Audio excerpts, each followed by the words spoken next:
Welcome to the movie Madhouse. I'm Rob. I'm James. I'm Jason. And our special guest, Rochelle.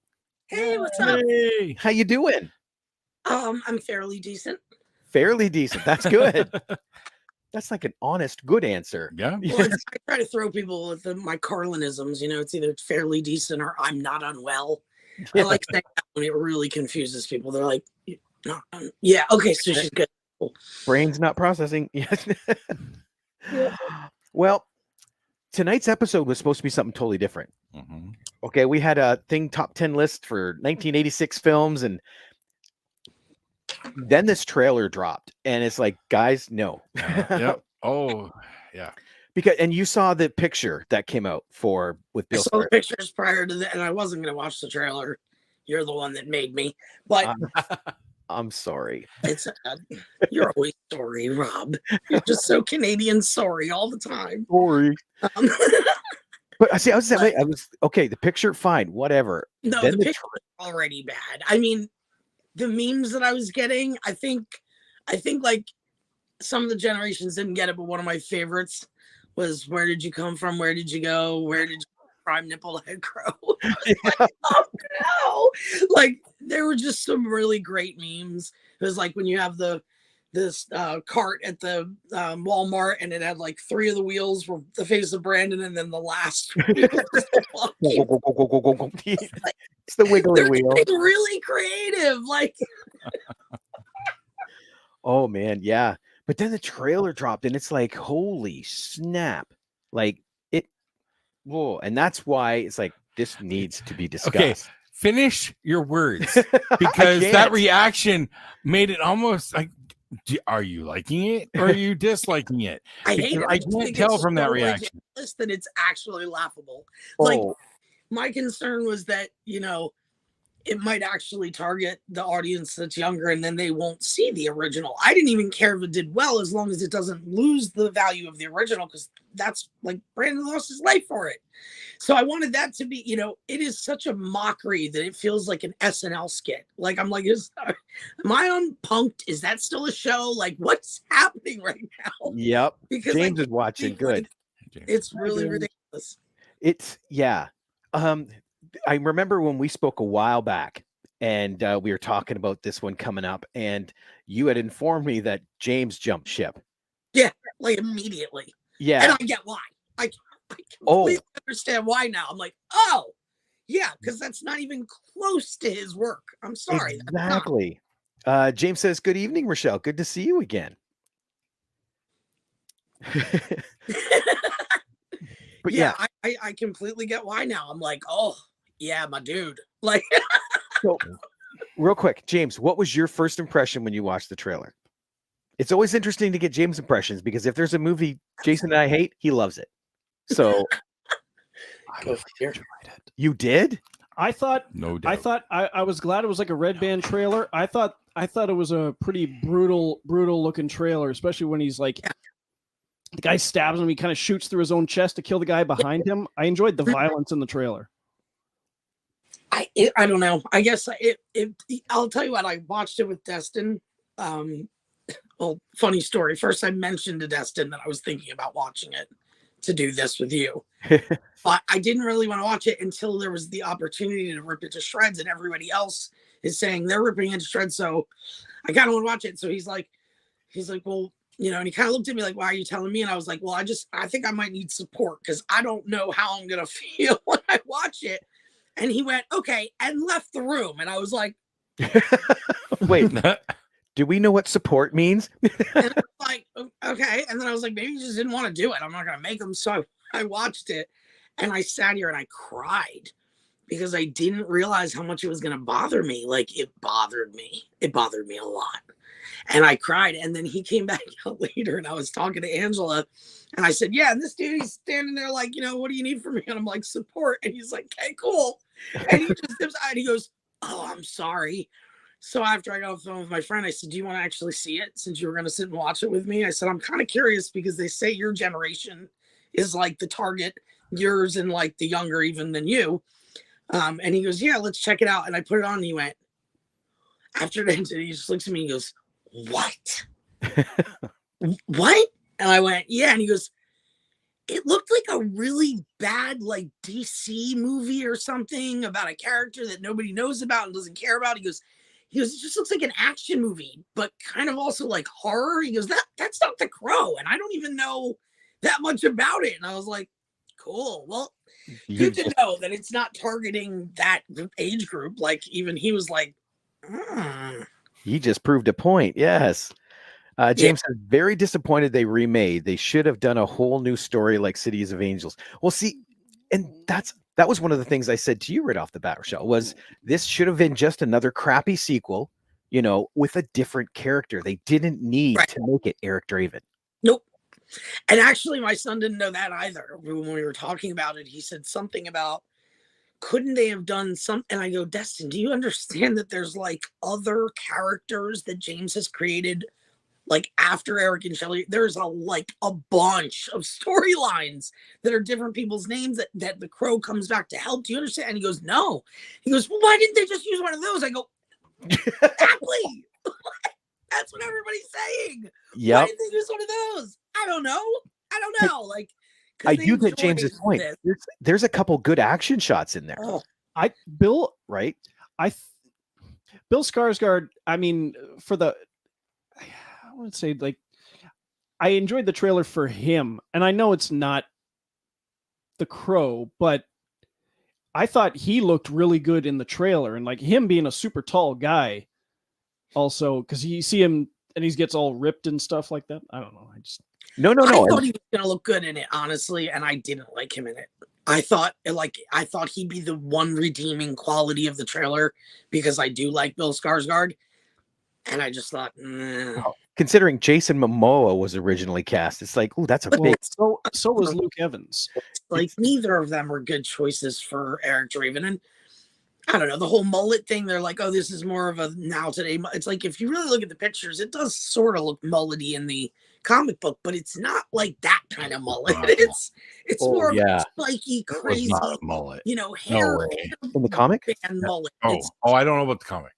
Oh, in the trailer, it's a mullet. No, I thought she was mentioning Brandon.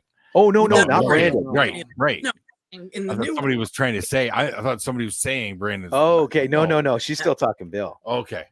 What was your thought when you first watched it? Change their names. That's all I need. Change their fucking names. Yep. Yeah, it doesn't go with the storyline anyway. There's nothing. It doesn't look anything like the story. No. From the trailer. Prison or an institution or rehab, as people were call something else. Okay, here, let's get to. And then, this was another part that drove me absolutely bonkers. How is Shelley now, like, basically the reason she became a victim? Did you see that? Like, these are two very innocent, sweet, loving people in the story, and now she saw something she shouldn't have seen, and that's why so it's not going to make her as innocent now. Like, I don't know. It just seemed like they just property ruined insurance scam or whatever it is they were trying to pull. Well, that's just it. You look at both. You look at Brandon's movie, and then you look at the graphic novel. Okay, the graphic novel. They're driving down the road, the car stalls, and these people come upon them, and that's where it happens. Okay, so it's a by chance. So it could have been that, but I'm right. But like, why is it that she's the reason they're coming after her? Do you see what I'm saying? Like, they're trying to make this extra element.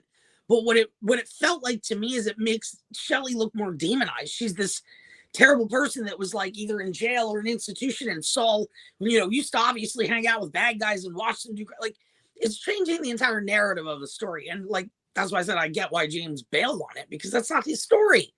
That's not Eric and Shelley's story even. Like, it's just not. This is a good point. So is there a Sarah in the new one? No, there absolutely is not. Doesn't look like, because the guy. You hear the guy with the accent saying your quote. My lines. Yeah. Yep. And I love how they just twisted them all just enough, because they twisted the lines you said. And then even on the poster, Brandon's famous line, "Victims, aren't we all?" Right across the top poster says, "We are all victims." It's like, okay, no. But here's the first clip I'm going to play, and see if you notice something a little out of the ordinary. I thought that you were quite brilliantly broken. The hell are the pink scrubs? They're in an institution or something. That's Maybe why I they say met- they're a Maybe they kid, met in juvie. rehab, an institution for mental health. It's something. Yes. I would think if she witnessed something and then ends up in some, I'm guessing it's jail. I'm going to guess, or rehab, one of the two. Because she clearly was involved with people that were criminals, and now she's in some place after the fact and she meets him.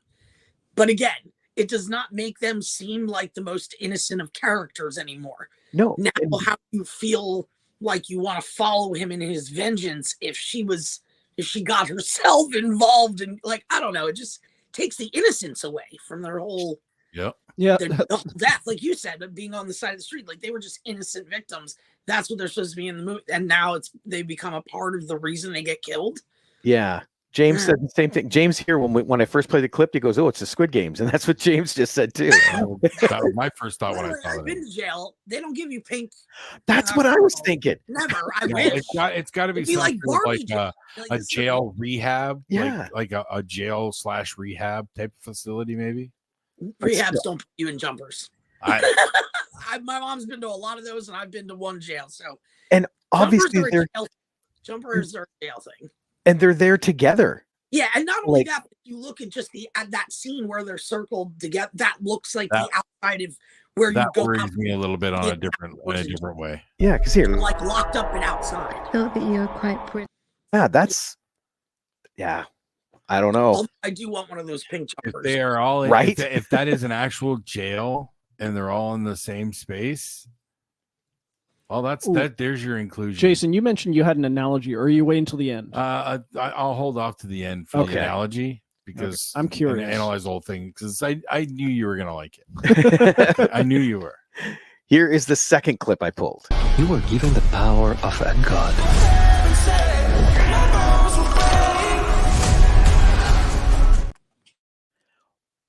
What is he turning into?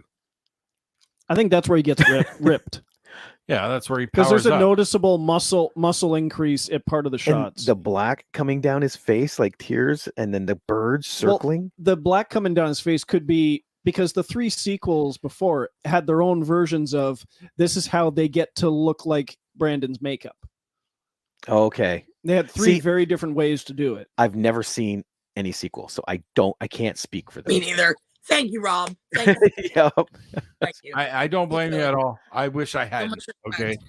I wish I hadn't. Yep.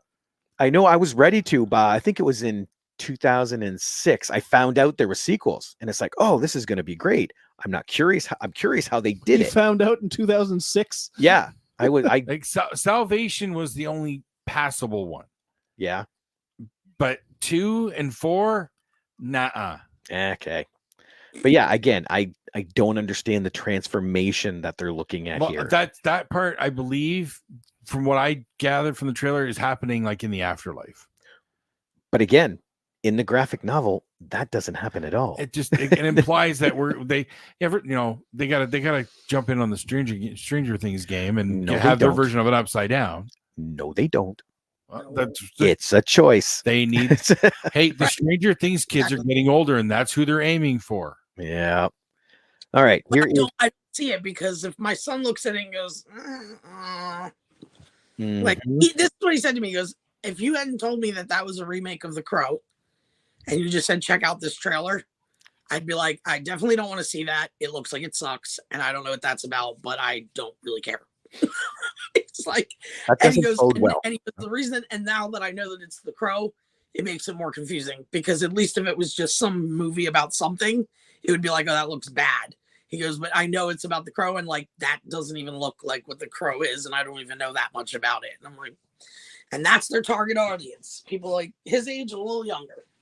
James said, I enjoyed City of Angels Salvation. Was that the same one? No, City of Angels is that the was second one. That was the second one, and the third Salvation one. is third, and then Wicked Oh. Prayer is the fourth.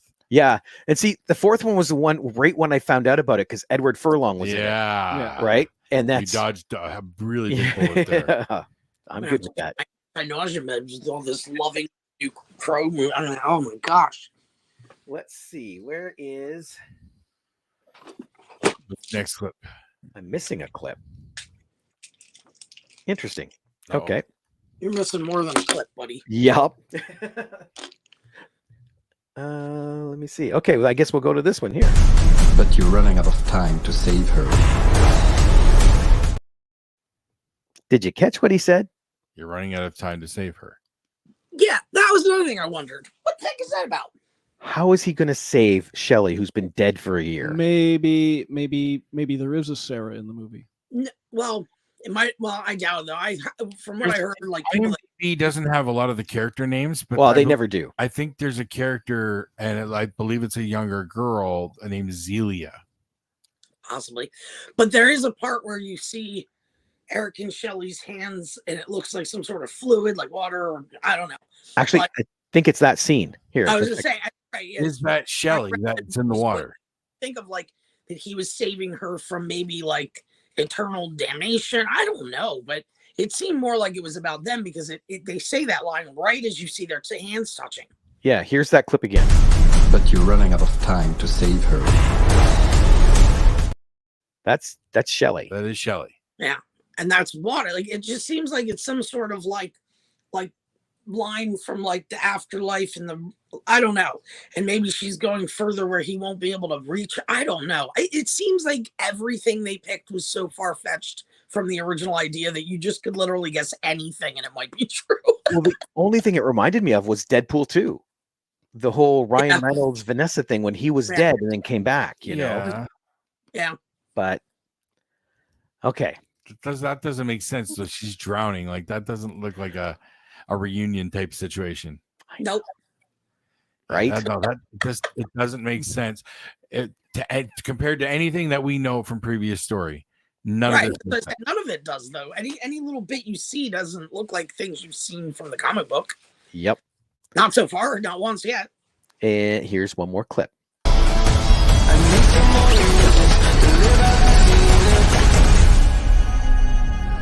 It's not anger. Now, I cut this in two just for time's sake and for fair use. Anger. It's love.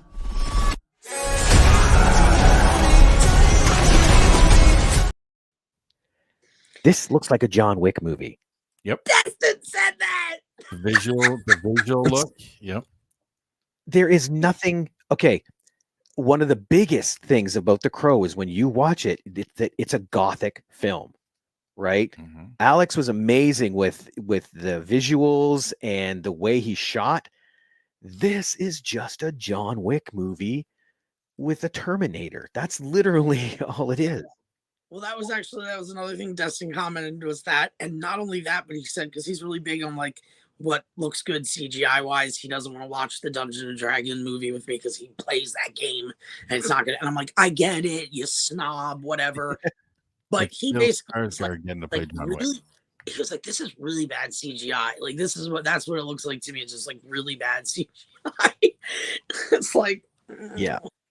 And that's what I mean. Like that visual is cool. And in a John Wick movie, that would be awesome. Or even a Terminator, you know, like an actual Terminator movie, they could use that visual.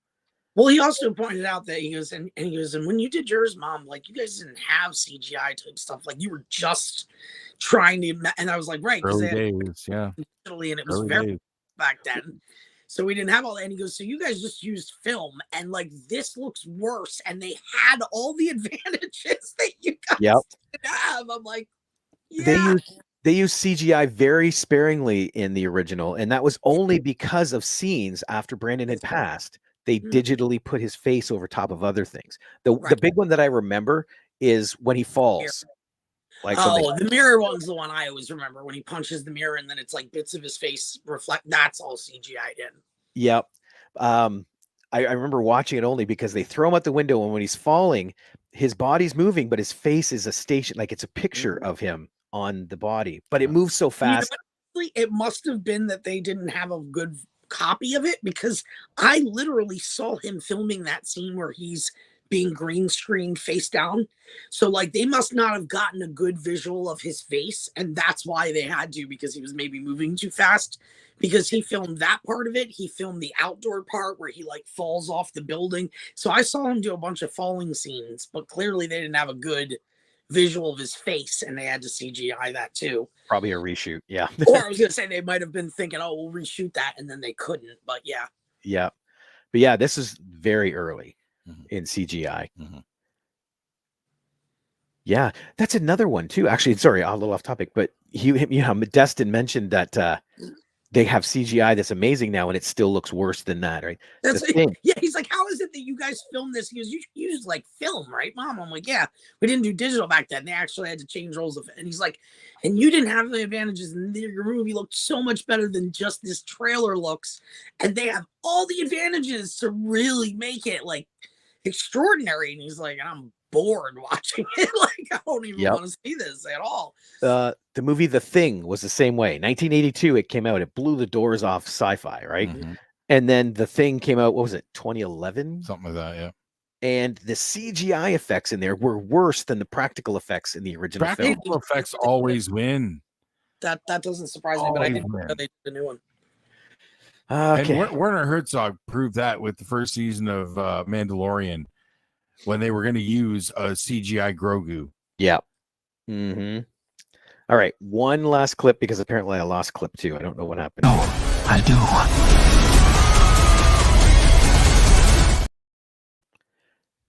Yeah. I feel like he studied a lot of Eric, of like the original Eric. I feel like he watched the original as much as he could, because I feel Bill Skarsgård trying to make Brandon's expressions and just not actually doing it, because you can't. And I think that's probably a big mistake he made if he did, if I'm correct about that, if he studied the way that, because maybe he was trying to appeal to fans. But I've noticed it looks like he tries very hard to make expressions that Brandon made in the original, but he fails miserably because that's on his face. It's on his same face. So he probably would have done something where it was similar, but his own. Environment plays a huge part in it. Like, the reason Brandon looks so amazing as the Crow is because of the situations they put him in. Right. Like, the most iconic one is him sitting out on that balcony, like the fire escape, with the Crow on his shoulder, Just chilling. Yeah. Now, waiting to go in. So here's Bill trying to mimic that, but he's doing it in a big building, or in this lit apartment. Like, it's not. Yeah, he's not a secretive character that's creeping about. He's very not hiding in the shadows. Yeah, and yeah, I don't know. It's losing it for me though. Every time he tries to make an expression that I well know that Brandon made in the original, and then he just fails miserably. I'm like, why are you doing that, Bill? You're a good actor. Like, you just do Bill. Don't try to do Brandon. Do Bill. Like, or don't take the role to begin with. I don't know. Even better choice. Exactly. Because see, I get James. It's his franchise. He wants to be able to make some money on it, and that I understand. Okay, because it's business. But again, and I can see why he jumped ship as soon as you have Eric and Shelley involved in this storyline that has nothing to do with the graphic novel. Yeah, again, it villainizes his characters. It's villainized. Yeah. I mean, nobody's saying that if you have a problem or if you've been to jail, you're an absolute horrible person.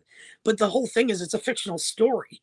And his fictional story are about two people that are good people that have not been to jail, that are not in rehabs, that are living their lives as best as they can.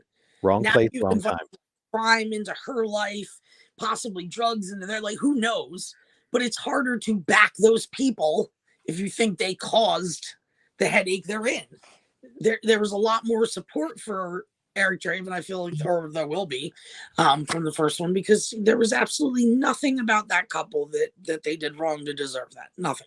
And people can easily go, well, some people are crap and they make, but that's what makes you want to go along for the ride. You're like, these sweet people, they took care of this little girl. Like, that's not the characters they're creating in this. Yep. And that's literally why I said they could have slapped any name on this, but they wanted to pull the Crow fans. Yep. Because I know, we even talking to James before COVID, the one thing that I was interested in, if he got to do the remake he wanted, was to see the scenes with the Skull Cowboy and the part that's not been happening. Yeah, what man. Let me see here. James says Gen X is going to rip it apart. Yes. Yes. They Oh, are. we plan to. Yes. are doing it I already. see it. I'll No, listen to it all the started details. 10 seconds after that went up. Yep. Because he looks so much like Jared Leto's Joker, Oh, yeah. you know, That's which the first comparison. I know, you like. They strategically. That's why he likes it. They strategically put out the 30th year anniversary steelbook, You know what? like right Yeah. back to Interesting that. piece of trivia. What's that? Interesting piece of trivia, Rob. When you said this is just John Wick, the guy who directed all 4 John Wick movies, Chad Was it- Stahelski, doubled Brandon Lee in The Crow. Yeah. Yeah, he She was the told one me that- we were talking about that. He was the one that wore the mask that I had to be locked in my trailer for because he had such a similar body type that when they put the Brandon mask and then did his face, like it looked like Brandon was walking around set. Sheesh. So that's Chad. Yeah, I met him on set. I never knew he was in the John Wicks until like the 3rd one came out. And then I think James, when I did a convention with James O'Barr, he was like, oh yeah, blah, blah, blah, and Chad did it. And I was like, wait, what? And he's like, the John Wicks. And I'm like, wait, what are you talking about? And he basically went back and explained. He's like, did you know? And I was like, no, I had no idea. So he's like, oh yeah, that's the guy we worked with. I'm like, cool, good to know. I guess I'll check them out. So See, it's funny that everybody's comparing it to that because he was the person that doubled for Brandon. that's an insult to Jared Leto's Joker, Rob. LOL. It was so much fun because since I got a hold of you about coming on the show to do this, I've seen a couple other people do videos about the trailer. I kind of peaked, but one of them just zeroed in right on that nipple eye because he starts talking and he goes, what character in the Crow franchise ever has had a tattoo of an eye on their chest? And he goes, I don't mean the one in the middle. And then it just zooms right in on the nipple. Nipple eye Crow, telling you. Oh man. Yeah. It's his third eye. See, this is where it's bad when a production company puts together a film as opposed to a person or small group, because they want to appeal to everybody that they have no concept of what they want. Yeah, they have no concept of the target audience they're going for, or what they really want. Yep. So, but the analogy that came to mind, because it's going to find an audience. This is the prequel trilogy version of The Crow. Prequel? Star Wars prequels? Yeah. They had an entirely different audience. So wait, you're going to tell me Eric died twice? Huh? How can this be a prequel? I see what he's saying, but I agree. This Crow is not made for you and me, Rob. It's not made for anybody. For us. It's not made for anyone in particular, but it's going to find an audience. Oh no. An audience, but the thing is that I think even if it finds an audience, it's not going to be a very large one. It probably will. Conventions that are I think it's going to surprise people. Oh, go ahead, Rochelle. Yeah, I think it's going to surprise people too in a whole different way. No, I've met a lot of people over the years that are Crow fans, and it's astounding to me how many years I've been able to go out and meet fans and how young they still are. Like I remember a couple of years back, just a kid came up to me, he was like 7 years old, fully in cosplay, had a crow on his shoulder, had the guitar around. I mean, he was to the 9, 7-year-old kid, and he was like, it's my favorite movie. I'm like, you weren't alive when this came out. What are you talking about? And he's like, my favorite movie. And I mean, he was in it. And it's like, I've met so many different types of generations that are in it that I have a hard time believing that it's going to find some audience, like maybe non-Crow fans, but I don't see anybody, even people that maybe didn't see it, I think are going to see it and find out there was an original and then go, oh, and see the original and go, See, that's what might happen, because I got to be honest, that's what happened to me when I watched, or what was it? Stephen King's It. The original? I watched the miniseries, and it's like, this was really good. And so I went and actually read the book. I can't watch that miniseries now because the end is so horrible. Do you know what I mean? Yeah, but if you read the book, the ending is kind of out there. Yeah, well, that's just it. It is super hard to translate that into an actual, visual medium. They did good in the movie. Yeah. Let me see here. James said something. I couldn't read it. It's going to as bad as Ben Affleck's Daredevil or Ryan's Green Lantern. Yeah, it's possible. Because again, those are bashed films, but there is an audience. Yeah. You know, like, but that's what I'm saying is that just gives me like, if somebody's like, okay, if I was talking to some girl and she was like, I love good movies, and I'm like, what's your idea of a good movie? Because I want to know if we're gonna be compatible. And she's like, I don't know, like Deuce Bigelow and White Chicks. I'd be like, okay, unfollow block. I would just be like, yeah. So that's a really good thing for me to know. Like, if somebody's like, oh, I love the original, I hate the new one, you're good people. Oh, I love the new one. The original was like, I don't know what's wrong with your brain, but it clearly didn't like get completely developed in the womb. So, it just helps me to steer clear. Mm-hmm. Well, and I'm going to bring this picture up because this might be cool. This is part of a shot that never ever made it into the original, but it's the Skull Cowboy. Fully in uniform. Yeah, out there. The scenes where they were doing that, and he was in. I mean, I even have the scenes where he's like in the makeup room getting all that done, and it was just so much when you see it piece by piece. It is intense.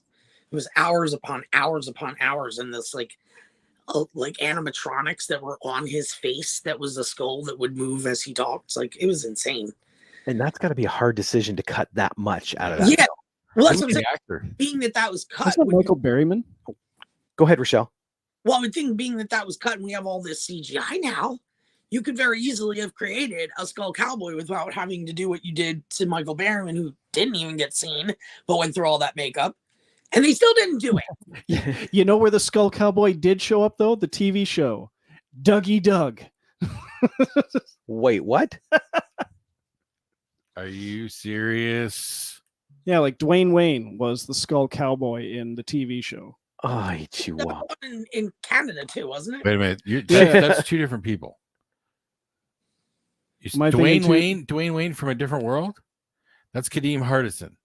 Okay. I'm pretty sure it was Dougie Doug. Let me confirm that. Okay. But two different dudes there. I need to know who to yell at. Seriously. Because I've only seen Kadeem Hardison in one thing outside of a different world. And that's this cheesy action flick with Mark Dacascos called Drive. Okay. Oh, I heard of that. Which also had Brittany Murphy before she blew up. Oh, okay. Before she blew up? Before she became famous. I'm saying, like, that's not how she died. I know. No, it was before she became famous. Like, it might have been just before, because it was like mid-90s, just before she hit her fame. Man. So, did you have any other words you would like to express about this? Well, my dog actually did something really nice outside that really gives an essence of how I feel about it. She's tired from doing all that work out there, but there's a pile out there that describes exactly how I feel about all this. And if you needed me to, I could show you, but I think you can get a description of what Pup does after eating dinner at night. It's better to leave it to the imagination, because then it becomes much worse. Rob, okay. As the owner of a small dog, I can vouch. Small dogs, big poops. Yeah. Okay. That's not a small dog. That is an old bulldog. She is 70 pounds. She just looks small because she scrunches herself up like she's small, but she's small. Okay. The second one was correct. It was Dwayne Wayne, Kadeem Hardison. Kadeem Hardison was the Skull Cowboy for 2 episodes. Okay. Okay. Now I know who to yell at. No facial skull animatronics. Man, I never watched the show, so it did not age well. The trailer just really made me have to go back to Black Mirror, because I felt like I needed to feel that confused about things again. Like, well, if we're going with like nothing feels like reality anymore, we're just gonna go back and watch some Black Mirror episodes. No, I was hoping it would be more accurate to the graphic novel. Do you know what I mean? Though you knew it wouldn't be. I know. Deep down, you knew it wouldn't be. I know. As soon as Obar left the project, you knew it wasn't going to be. Yeah, that's a huge red flag on the play. Yeah. Because, yeah, Because even with the original, it varied enough, but he stuck with it the whole thing. Because I know there were times that he didn't like the changes. Okay, but you get what like I don't think people really understand this, and I don't know if I've ever said it on here before, but I want people to understand this because this is one of the biggest like arguments I get from people is like, oh, they're trying to do it more like the original because the original is just done because of to fit into a movie standard. And I'm like, no, listen, like James O'Barr had the rights for all creative rights on The Crow. So when you see things come out now, like Batman and Spider-Man, like none of those are like the artist that did that isn't sitting there with the film crew deciding who to cast and what music to play. That's what James did. Literally approved every creative aspect. The only time that I believe it became like something he couldn't control was once Brandon was gone and they had to find ways to fix things. He kind of had to move a little on things he wanted, but he absolutely had the say in everything that went down. So when people go, well, he didn't really get to, no, yes, he did. Nobody in history has had that much control over a comic book movie besides James O'Barr. He literally had control more than anyone else has ever had. So it is true to what he wanted it to be in a film version. There's no identical way of making it from a comic to a film. So we did what we could do. And then with the death of somebody, obviously that changes it as well. Mm-hmm. But this ridiculous idea that they never got a chance. I'm like, it was the most chance anyone's ever had. Okay. Literally the biggest, and it all got done the way he wanted. So did he want a different interpretation? That maybe, but it's not because he didn't get the one originally. It's because he wanted a different one. And then they still ruined it and he was like, I'm out, you know? So, yeah. So I just want to debunk that for people, like the idea that James had no say in the original. And that's why that's not true. It's just factually not true. No, thank you. I appreciate that because I always heard that one rumor that there was some dialogue stuff he wanted cut, but they didn't. And if it was something like he was that, like I think he told me that Alex had told him to stay away from me. Yes, I remember because James kind of a rough guy, and I guess they thought maybe he'd be too much for me. I probably would have got along with him just fine. But he was always on set. I saw the man all over the place. I just didn't know who he was. It wasn't until after the movie was premiered that me and him met at a press junket. And he said, hi, I'm James. And I went, oh, and it was like, it clicked. I was like, you. And then he told me, yeah, Alex wouldn't let me talk to you. And I was like, what? And he goes, because I'm kind of an ass. And I was like, all right, that's fair.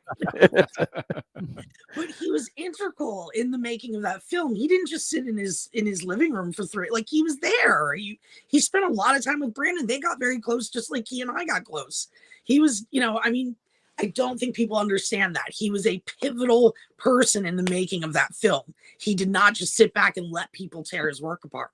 So it's absolutely what he wanted, except for the fact that we had to make some adjustments because of the death of our friend. But other than that, it was everything he asked for and more. He even had to say in all the soundtrack, it's every one of them was a new song based on what he wanted. Well, here, let me put this up real quick because I got to make another thing. James said it'll never reach cult status like Brandon's. That's right. If it does, it'll be more like The Room, where people watch it to rip it apart. So bad it's good. That paper, or it's the one that people go, you want to know how good the original is, watch that one and then go to the original and you'll be more impressed, because that's the only thing I could see gaining from it is just it's going to impress people about how well people did a movie in 1994 before we had digital and CGI and all this, and still a better film. I mean, and I haven't even seen the film, nor will I, but I can tell by the trailer it's in comparison. Let me bring up one last thing. And this was the other pivotal thing about that film back in 94, because you mentioned it, the soundtrack. There are so many songs on that soundtrack that have just, defined that time. This one, it's got one song by Ozzy. Look at that. See? This iconic one? That's the one. I actually have the CD in my car. I have CD, yes. It's pretty amazing. Wait. Is that two discs? This is a LP, baby. I had that and the score soundtrack. So do I. Score's right here. Nice. Wicked. And I got both the new pop characters, and I ordered both of the new versions of the 30th year anniversary edition, the one that Walmart has exclusively, and the one that Amazon keeps selling out of every 15 seconds. That's the 4K one? They're both 4K, but Yeah. what they did was they made like all these posters and stuff, and there's a steel book, which everybody's probably seen. But if you go on Walmart, they actually have a specialized Walmart edition that has different like print. Like the cover of it is different, the poster is different. It's just a little slightly different. So I was like, well, I need one of each now. I can't. Well, and it's actually interesting. When we were shooting A Long Ride Home, one of the things I wanted to get, because my character left home in the 90s. So it's like, okay, he's got to have a Crow poster in his room. So I sent out and got one. But when it got to me, I thought it wasn't paper. It's actually a canvas. Next time we're together, I'll show you. It's on the back of my door, but it's a canvas. It's not paper. And it's like, wow. That's nice. I didn't even notice it was canvas. Yeah, neither did I. But yeah, this soundtrack, like so far, it's not impressing me at all. Like I said, I looked up the group of like who was playing in the background of the trailer just out of curiosity, and I'm like, who is that? And then I played like one of their first songs. It was just after me and Des had watched it, and I like hit one of the songs, and it was playing for like, I don't know, 10, 15 seconds. And he goes, what is that? And I go, that's the group that did that song, I guess. And he's like, ugh. I meant to look it up, but I was like, yeah, I'm not saving it. I just want to hear it. Do you remember the name of the group? I could probably look it up. I don't have it offhand, but actually, let me see. No, I was just curious more than anything, because no, I definitely, like, if I open my Spotify and it tells me, because sometimes if I've looked at a group recently, it'll just show me that name right up there. Yeah. I didn't save them because they were terrible. I'm like, I don't like this. But it was a very strange name. I think it was a foreign group. Like, it looked like a Hispanic like name. Like, I don't even know what it would mean, but it was like, I think 2 or 3 words together. Is that it? Yep. Prado Show. I'm sorry. It sounded like 2 words, but it's all one. So okay. Prado and then Prado Show. That's a Prado Show. And if you pop them up and just listen to some of their stuff, you probably will hate it because they're terrible. But that's what came up when I was playing the trailer. I Shazammed it, and it was said it was Prado Show. And I was like, okay, never heard of them. When I think of The Crow, I immediately get Stone Temple Pilots in my head. Well, they used a singer as Shelley, and I'm wondering if they're going to do a version of It Can't Rain All the Time with her singing that, or a soft song with her singing it. You know, I would. That would be a smart move. That would be intelligent to use the singer that's in the movie to use as a song in the movie. Yeah, I thought that was an interesting thing too. I'm wondering if it plays in there that she is an actual artist. You know what I mean? Mm-hmm. So. Maybe I recognize the name. I don't know anything from her. I think one time she was with Shia LaBeouf. I think that's I think the only time I ever heard her name. I was gonna say she's not extremely famous, which is one of the reasons they probably picked her was, they could get her for cheaper and they can maybe, make a name for her with that. But yeah, they probably approached her and went, oh yeah, because it's gonna be The Crow. It's gonna be amazing. Yeah. James mentioned Rage Against the Machine. Yeah, that they were on the soundtrack. 9 Inch Nails, Henry Rollins. Yeah. The Cure. Machines of Loving Grace. Don't tell me what. Machines of Loving Grace is the best song on there, I think. 9 Inch Nails, Rage Against Machines, Violent Femmes. Yep. Jane Siberry. Rollins Band, Helmet, Pantera, For Love Not Lisa, My Life with the Thrill Kill Cult, The Jesus and Mary Chain Medicine, and Jane Steinberry. We got like the banging. They're never gonna beat that. Do it. Bet they're not gonna. Okay, actually, real quick, I loaded up that last clip. Okay. Because now I'm curious why I picked it out because I don't remember what the clip is. Here we go. What's the worst thing you've ever done? I saw things. I shouldn't have seen any of it. That's right. That's the point you brought up earlier. So I'm saying they make it almost like it's her fault that she was victimized. Yeah. Like, here's the thing. If you're just and Destin said that. That's why he was like, if this was just a story, this would not be that terrible to see. I would just be like, oh, this is an action movie about some weird stuff. He's like, but it's not, like, to me, even to him, and he's only seen The Crow twice in his life. And he's like, that's not Eric and Shelley. Like, that's just not, what is that? And I'm like, yeah, I get it. Like, that doesn't feel like right to me either. It just, I don't like that whole idea of making them almost on the level of the bad guys they're killing. It's just very strange. Just point I out don't know what benefit that gives. Scene. He says, "What's the worst thing you've done?" She says, "I've seen things." That's the worst thing you've done. You saw things. Well, but they could have. That interaction doesn't make sense. I realize that's just poor editing. Yeah, it might be. It might be. It may be that in the movie she actually does tell him what the worst thing she thinks she did is, and then maybe I'm sure, but it just put that together like that doesn't make sense. Yeah, I know. I completely agree. I think a lot of it looked very confusing. Like, I couldn't really make heads or tails of what they were exactly doing, and even knowing the base story and even thinking they might have completely messed it up, I still couldn't get a handle on what exactly they were trying to go for. It felt kind of like metaphysical, or like you see the girl's eyes are all whited out and she's looking off, and then it's a little bit like Shelley's a criminal but not, maybe. It was so confusing, and there really didn't seem like any establishment about who Eric was either. You see a little bit more about maybe who Shelley was, but yeah, because literally in the original, it was mostly about Eric, because Shelley was there because they were the couple. Right. Yeah, and they looked after Shelley or Sarah, sorry. And but this one, every time they did a little flashback, you got an essence of their lives together. And it looks like that's what they're doing here, was they're doing these flashback scenes, but they're stranger. They're not cute and fun and happy. They're weird and creepy and like, did these people get themselves into trouble? That's what it gives me the feeling of. And even still, I still can't make heads or tails of what they're really doing with the storyline. Yeah. Mike even said ambiguity sells tickets. We have to go watch to figure this shit out.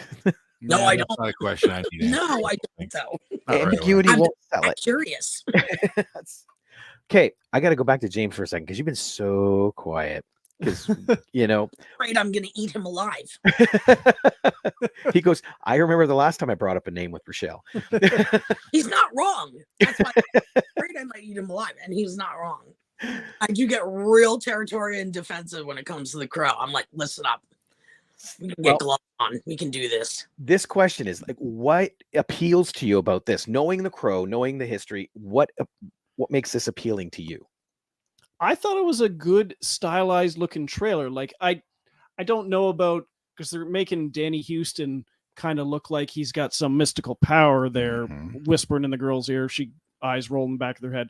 I don't get that, but I liked Bill Skarsgård where he's going on his whole revenge thing, and I don't know. I thought it looked pretty cool. Okay, but now put the Crow back in there. Does it look good as a Crow movie? I think that's where we're sitting. I was just saying that was literally Dustin's point. You're preaching. You're preaching to the wrong choir here. He does not have the investment in the Crow that we do. Awfully presumptuous. Yeah, right? That's why I want to know. Knowing what about the Crow, like, does this look like a Crow movie? It looks like a good movie. Yeah. That's not answering the question. Didn't answer the question. It's a great way of avoiding the question, but because see, that's just it. When I looked at this, like, there were scenes that were wicked. Like I said, him walking up the stairs, getting shot, and then him firing back through. And it's like, those are amazing shots. Right. It's not a Crow movie. That's why I agreed with Destin. I was like, you're right. If they had made this just a random movie and called it a random name, nobody would have cared. They would have been like, cool movie. But the fact that you're making it a Crow movie, it does not fit the narrative at all. Yeah, Mike said visually, it's a good-looking movie, and you're right. But I think this is going to fall. Though. It looked very visually. It's an amazing John Wick film. Visually, It looks like an action / horror film. Visually, right, and that's what I mean. Doesn't look like. This might fall to our list of remakes that should have gone out on their own and not try to latch onto a franchise. It's just take away Eric and Shelley. Done. It's Pete and Sarah, and they're it's fine. It's fine. No. Okay, it I'm is sorry, not Sarah. Okay, Thank you. Pete and Darla. Pete and Darla. Not Darla. What's wrong with Darla? Darla's Sarah's mom. Oh God. I got Shelly. Pete and Missy. There we go. Okay, Pete and Missy. Pete and Missy, and this happens in Mississippi. There we go. Oh, I could write one right now. That's damn. No, you just did. Those are the quick changes they can make. They can do it all in post. Yep. It's fixed. It's fixed. It's like Purple Rain when you see him say vanity, but he says Apollonia. Mike had suggestions for the names. Oh, Mike's got suggestions? He's got a suggestion for the name. Oh, there. good God. Sid and Nancy. Yeah. Perfect. Oh, God. Actually, that's actually not. That would have been a good name for it. Oh, James nailed it. He goes, I've got an Android box. I'll watch it for free, maybe, and then I'll rip it apart. That's what's up. My dude. That's just it. When I watch it, I get what you see about it. That looks cool. But when you look at it through the lens of a Crow fan and what that 94 film did, it's not even in the ballpark. It's playing football when I got a baseball bat in my hand. That's the way I feel. Listen, I can watch it for free also, but the thing is, like, I'm nauseous all the time anyway. So like, I don't want to disrupt that like more, but like seriously, like I really wouldn't watch it. And it's not even just about how terrible it is. It's just the fact that like, and I fought with this my whole life, is that people that like put movies to a different level in their brain that don't see the humanity that's inside of it. That's what disturbs me. The man lost his life, and that was his legend that he left behind. That was the one thing that he could leave behind that people would remember, and they're messing with it. And so like all the jokes aside and all the bad editing that they clearly did and whatever else they chose liberty wise, the fact of the matter is it's just so disrespectful. And one of the things that crushed my heart like the most was TMZ had hit me up after the images. They wanted to interview me, and my friend had gotten back to them, and she said, I don't know if you're just going to answer questions. I said, ask them. They'll probably want to talk to me.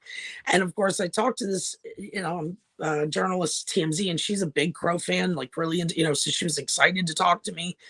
And one of the things that I found out was that Eliza didn't know they were making a new Crow until TMZ got in touch with her. What a terrible way to bring back a 31-year-old scar to like resurface that in your daily life, is to have TMZ reach out and be like, what are your thoughts that they're remaking the film that your fiance died? Like, it's just, oh my God. Like, and it just, to me, goes back to exactly what I've always said about the production company and who's done all the remakes and the sequels and such. They don't care. Because if they did, they would have warned her. They would have given her a heads up. Hey, we know this was traumatic, letting you know. They had to ask Brandon's family legally, but they didn't tell her because they don't care. They care about the money they're going to make off of it. So this poor woman, who I'm horribly scarred for life over his death, and she was his fiance. I can't even imagine what she's going through. I can't even imagine, nor would I want to. But like, how dare they? It's just disgusting, truly. It shows the filth that Hollywood can truly be. And Mike made that point. Hollywood lives and breathes by destroying our memories. Yep. Sure seems like it sometimes.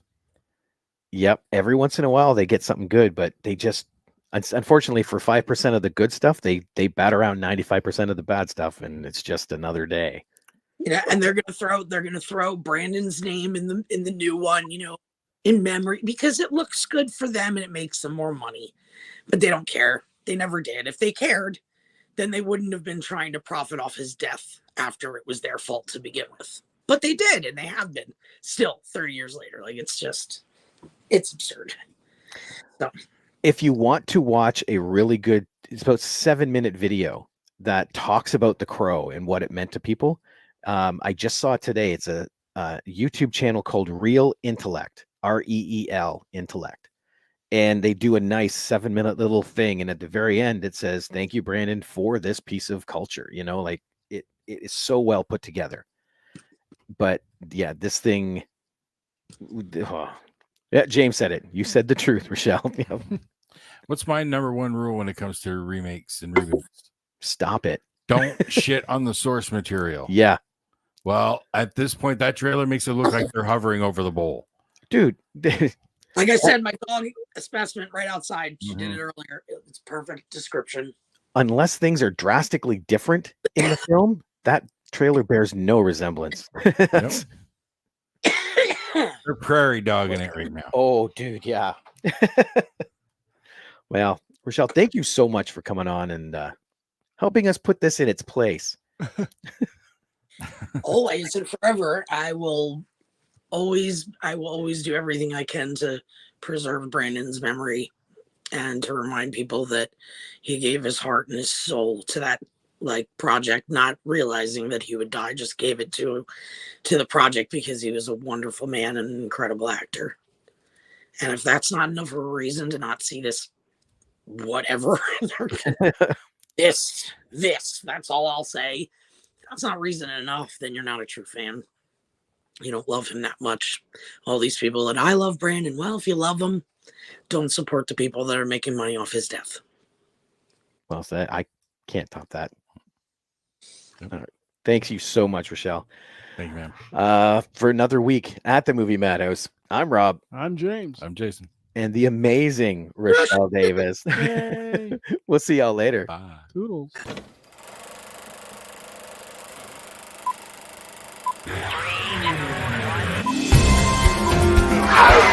Shut up! It's a